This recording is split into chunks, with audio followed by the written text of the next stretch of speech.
welcome to my channel. Today I'm going to be sharing with you some of my current favorite things, a few mom things and a few homeschool things. So if you enjoy this type of content, please remember to subscribe and let's get into it. All right, I'm going to start with the mom items first. That's what I have the most of, and then I have a few homeschool things that I'll mention towards the end. So the first thing I wanted to mention is this lotion. It's Milk is the brand. And I believe they're based in Utah. Until I started ordering like more products and stuff like that, I didn't realize how many things are based in Utah, which is nice for me. They get here really quickly. But I really like this lotion. My skin is very sensitive to certain types of scents or just anything. It's not even just artificial. Super clean things can irritate my skin very, very easily as well. But this claims to help too with eczema, which sometimes I have problems with that. And I live in a very, very dry climate. So I have been trying this. This is the body butter one, but it's not quite as thick as some body butters, which is nice. It's a little bit, I don't know, creamier, softer. And it smells almost herbal. Maybe it smells like a spa. I get massages, but I don't like go to a spa. So I don't know. But I would say like herbal. It smells herbal to me. And they also have a face cream, which I did use. This is my second container of this. It lasts quite a while because it's very big and you don't need a ton. But I also, at the same time I got the first one, I got the face cream. And that one is so thick. Like it is really, really good. But not for daytime, and especially if you live in a humid climate or if your skin is oily. But for like nighttime, it's really good. And also going into winter, I might get it again. I'm just trying to work through some other face creams I already had. And I thought it was really good. My skin was fine with it. Again, sometimes I'm just so sensitive to certain things. My skin totally didn't freak out or anything like that. So that was good. But sometimes during the day, especially when it's really hot outside, if I'm wearing that thick of a cream, it's like, whew. I feel like it did fine under makeup. I don't wear makeup like normally, like on a day-to-day basis. And so it's hard for me to say like for sure that it did well in different types of environments because usually I'm either going to church or I'm filming something. So I'm not like doing anything crazy with makeup on. So I'm not sure about the whole layering that thick of a cream under makeup, but I did like that one as well. So this was one of my current favorites that I'm using up, and I wasn't gonna buy more of it because I had other creams to use, but once it was gone and I was like trying to use other things up, my skin just does so much better with this than it does with anything else. All right, the next thing I feel kind of funny mentioning because so many influencers here on YouTube use Typology and they're sponsored by them. I am not sponsored by them or anything like that, but I wanted to try it out because it's supposed to be a like more skincare brand, but does makeup type things. So like this is a tinted moisturizer and I really like it actually. It's like really, really good. And I am not one to wear, again, makeup on a daily basis, and I don't even wear other tinted moisturizers on a daily basis because I've tried some different ones. But this one I actually like putting on. I feel like it just makes my skin look so nice, and I just naturally have fairly good skin. Like, I don't know why, but I just do. And so, that probably is helpful, but this evens out my skin tone so well. And it just like smooths it all the way out. It's just amazing. So you go on and you take like a test of things you want, maybe stuff you're struggling with. Their brand, I feel like in France, I don't know very much about them, as far as all that. Obviously, I'm not being sponsored by them. I don't know all that kind of stuff, but I know they're not a US brand, so there's more strict like restrictions of what they can have in their skincare and all that kind of stuff. So it's supposed to be better for you. But you go on and you take the test and tell what you struggle with, what you want, all these things, and then it gives you a whole thing of products that would be good for you. And I did not get them all. I was mostly looking for the tinted moisturizer. I really wanted to try that.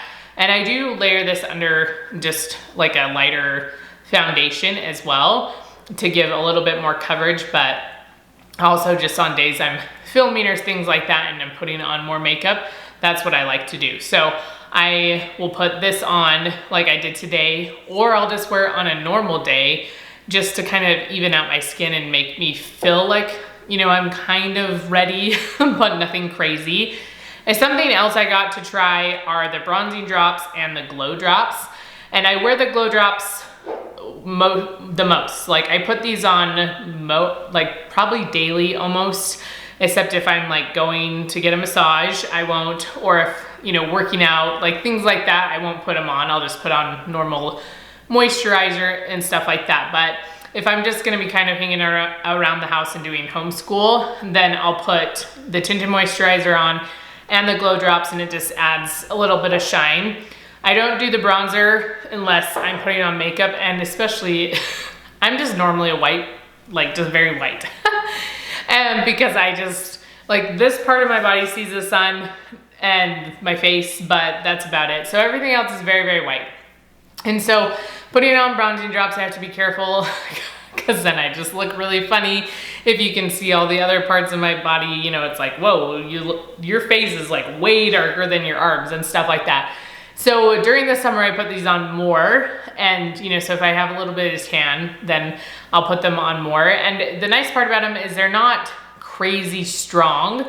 So it's like, yes, it gave you a little bit of a bronze, but it's not like your face is several shades darker than the rest of you. So I feel like that's nice. So I use these sometimes, but not daily, because I'm not putting on all my makeup and I feel like it just looked kind of funny if I did. Anyways, I just wanted to mention them because I tried them. I've been wanting to for a long time and just was like, no, it's not gonna be worth it. But I actually really, really like them. All right, the next thing is these shirts from Amazon. I'm very selective about what I show you when it comes to clothing, just because honestly, I just wear t-shirts all the time and sweatshirts, like nothing super fashionable. Maybe I'll wear something nicer to church, but that's it. And so I saw these on Instagram. I usually don't click on any of the Amazon ads, but I had clicked through and saw these like sweaters. They're like a jacket sweater. I don't know, I just wore it as a normal shirt, but I got this one in green. I just love green. And it kind of has this rough edge, which I love. And I wore it and loved it so much, I got another one. And so I saw this pink color that I liked as well. And so, you know, it's not like in your face pink. So I was like, okay, I can do that. I like this muted pink color. And I got a large just because I wanted them to be a little bit bigger, and shirts tend to be tighter through my shoulders and stuff like that. So I got larges on them. I really like how they fit. Like I said, they're a little bit longer, which is nice, I guess, if you want to wear them with leggings and things like that. But I just really have enjoyed them so far enough that I bought a second one. So enough said there. So that was something with clothing. And then a bag that I've been loving is this one. I believe this is off of Amazon as well. I kind of grabbed it the last minute when I saw it and was like, oh yeah. And I haven't had, you know, like the fanny pack kind of trend, a crossbody thing with the fanny pack. The fanny packs just remind me of my grandma, to be honest. Like she wore one all growing up, like around her waist, like all the time. And so when I saw this one, I was like, okay, this is doable. And I don't always have to, I have several size bags. One's a huge diaper bag. There's one in the middle, and then I have this one. So when it's just me, or if I'm just doing a quick errand, it's nice just to grab this. You know, it has enough space for like my wallet, driver's license, phone, you know, maybe a few mints. And then I like the back pocket. That's usually where I end up putting my car keys and stuff. And so, and it just is like comfortable. And I don't know, I've really liked it. I feel like maybe Shea Whitney had recommended it, but I'm not sure if that's where I got the recommendation for, but I really liked this bag. And then the next thing, I've taken off my feet. That's weird. Okay, sorry that I'm making this weird, but are these shoes. Okay, these are like Skechers sandals, I guess. I can't remember exactly what kind they are. I did get these off of Amazon because I couldn't find the exact kind on their website. My feet, so I had ankle surgery, if you didn't know, and I have a lot of feet problems. So I have to wear shoes all the time, and I don't always like to be in my tennis shoes. So these have actually become my favorite sandals. I don't like, the look of them is fine. I don't really care too much either way, but they're just way more comfortable than any of the other ones I've tried. Even then my Birkenstocks, they're just way more comfortable on my feet. I feel like they have better arch support and everything. So that's why I've kind of stuck with them, and they've been a favorite of mine. Like they've saved me because I hate wearing shoes, and so they allow me to let my feet breathe a little bit during the day when I'm not always in tennis shoes. All right, the next thing I wanted to mention was a book, sort of, and a website. So for the love of sourdough, I have been following Turner Farm just the last year. It was someone that my friend recommended if I wanted to do more sourdough stuff. And so she said, get this book, and I use this book a lot when I'm cooking with sourdough. So between this book and then Farmhouse on Boone on her website, they're both on YouTube. They both have blogs. She has master classes, like there's different things between the two of them, but I just love both of them for different reasons. Some of the recipes are a little bit simpler on one than the other, and so I kind of float between the two, but I pull out this recipe book several times a week. Whenever I'm making sourdough things, this is like always what I'm turning to, and so I wanted to share it just in case you wanted to get on the sourdough bandwagon. That might be a good book for you. And then I usually don't like give movie favorites or book favorites, mostly book favorites because I do a separate book review. But I'm going to give some book favorites today, just quickly, and then you will see them in my book review later. And I'm going to give like a show recommendation as well. And the books I'm going to recommend are the Lunar Chronicles. My daughter has the third one, so it's not here. But we read the first one for book club. Again, I'll go into more detail in my book review video. And so I started reading the first one for book club, and I just loved it. These are YA novels. They came out, the first one came out in 2012, so they're older, and I just enjoyed it so much. So this is the first one, is Cinder, and then Scarlet, and Cress, C-R-E-S-S, is the one that my daughter has. And then Winter's the last one. This is the one I'm reading right now. I've gone through the whole series in about a week and a half. This book though is heftier. It looks the same size as the other ones, possibly a little smaller than the third one, which is the biggest one, but it is way heavier and like twice as long. So the pages are like thinner and like compact because you pick it up and you can just like feel the weight difference between these two. So I'm trying to get this one done. I wish I had more time to read, but I don't, especially 800 pages worth. But my daughter started reading the books after me, and she's catching up to me. But she has way more time to read my 11-year-old than I do. And so she had checked one of the books out from the library, but now she's on Cress, which is my book. And then this one, she's gonna be waiting for me like, Mom, why aren't you done yet? So I'll try to get through it so she can read it. But those were just some books, especially if you have like 11-year-old daughter. I'm almost 40 and I love them. So I feel like a lot of people can love them. They're like fairy tale books, but with a spin on it. And you can't read the books independently. They build on each other. So you'd have to start with the first one, and then they all kind of incorporate elements of fairy tales like Cinderella and all that kind of stuff. So they're a lot of fun. And then another show, I've watched it several times over the last year, but it's called Timeless. It's a time travel type show. And I have kind of been going through a kick of time travel shows. I like it because it's just a cleaner type show and it has like a fun premise.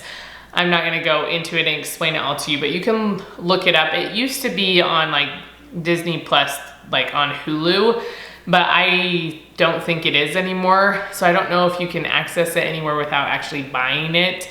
It's 4 seasons. I don't even know.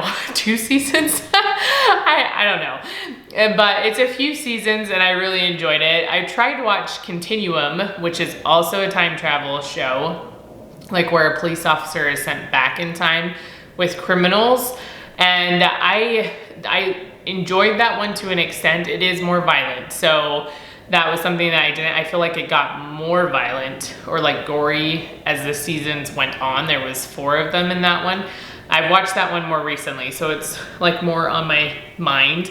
But I didn't like that one as much. I like Timeless better, and it has like a cute romance story. Anyways, so if you needed something to watch, that was one that I've really enjoyed recently and that I will go back and watch again. All right, so a few homeschool favorites that we've had recently are these games, these geography games, I guess is what you call them. I'm like, what is this subject? So this is the United States one. This is the world one. We actually got the world one first, and I like this one. World geography is always hard because it's just so big, right? There's so many states and countries and provinces and all these things, right, to study, and it's just a lot. So this one is fun. They're very similar. They're from the same company. So the way you play them is very, very similar, but this one just has so much more because it's covering the whole world.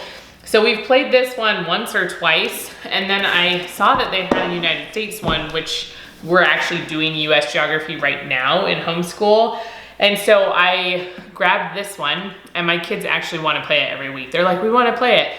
So there's different options of like doing trivia. You get cards for like each of the states, and then you can study their capitals, you know, how many people live there, the highest peak in that country, in that state. You know, it's the same with the world game. And so you can try to beat each other and put your cards down and say, oh, let's see who has the highest point. And then you can try to win that way. It's kind of confusing to explain, but but there's also a dice in the United States one that you can roll if you want a challenge question, and they can ask you like the nickname of the state or like even the postal code. You know, for Utah, it'd be like UT. So learning all those types of things. So it's a little easier for the United States just because it's not so much, right? The world is so much. So that's something that we've really been liking. My kids ask to play it every single week because they just enjoy it so much. The last thing I wanted to mention is these journal books, and I did mention them in my morning cart video, but we actually have really been liking them. I like them because it's just a simple journaling way, like for my kids every single day, and I don't have to put any thought into it. We haven't been using this one. I got them with the intent to maybe not use these till next year anyways, the art ones. But the year of nature and of writing we have been using, and my kids just flip to the pages they're on every day. They fill them out. It gets their brains working. It makes them think about outside. It makes them think about writing, being a little bit creative. And I just really enjoyed them. I think my kids are enjoying them. I think they like that they're simple. Okay, that's something that they really enjoy. All right, so those are my current favorites. I hope you enjoyed this video. Put down in the comments what some of your favorites are right now. I'd love to hear.